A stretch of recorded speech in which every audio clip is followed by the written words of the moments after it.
15.5 বছরে এই ফেসিবাদী জালেমদের হাতে যারাই শহীদ হয়েছেন, গুম হয়েছেন, পঙ্গু হয়েছেন, তাদের সকলের দায়িত্ব নেওয়া সরকারের নৈতিক দায়িত্ব।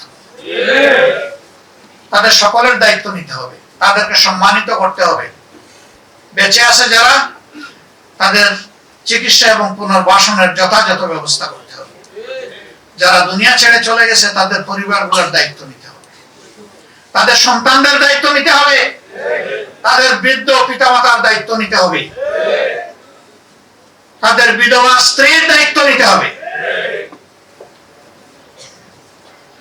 এবং তাদেরকে রাষ্ট্রীয় খেতাবে সম্মানিত করতে হবে,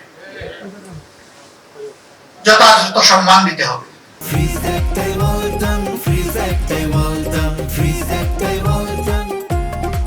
জুলাইয়ের পর 1 জুলাই গেল, এবার 2 জুলাই যাচ্ছে, 2 বছর চলে যাচ্ছে। জুলাই জাদুঘর, স্মৃতি জাদুঘর যেটা, সেটা ইন্টারিম গভর্নমেন্টের আমলে তৈরি হয়েছে। এরপরে তো সরকারের 6 মাস চলে গেল। আমরা আশঙ্কায় ছিলাম আদৌ এটা খোলা হয় কিনা, নাকি চিরতরে বন্ধই করে রাখা হবে।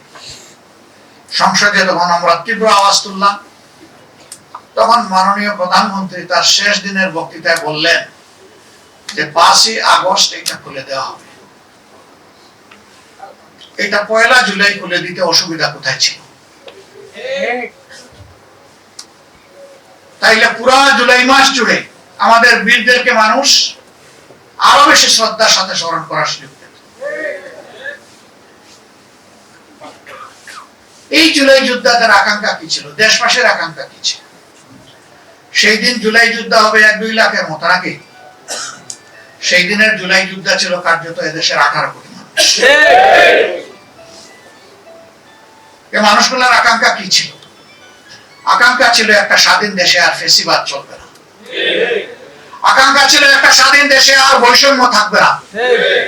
আকাঙ্ক্ষা ছিল এই স্বাধীন দেশে বিচারের জন্য আর কেউ কাঁদবে না। আকাঙ্ক্ষা ছিল এই স্বাধীন দেশে কর্ম উপযোগী সক্ষম কোনো মানুষ আর বেকার থাকবে না। এই জুলাইয়ের আকাঙ্ক্ষা ছিল যে সমস্ত কার্যকারণে সাংবিধানিক দুর্বলতার কারণে ফেসিবাদ তৈরি হয়েছে, সেই জায়গাগুলোর আমূল পরিবর্তন করতে হবে।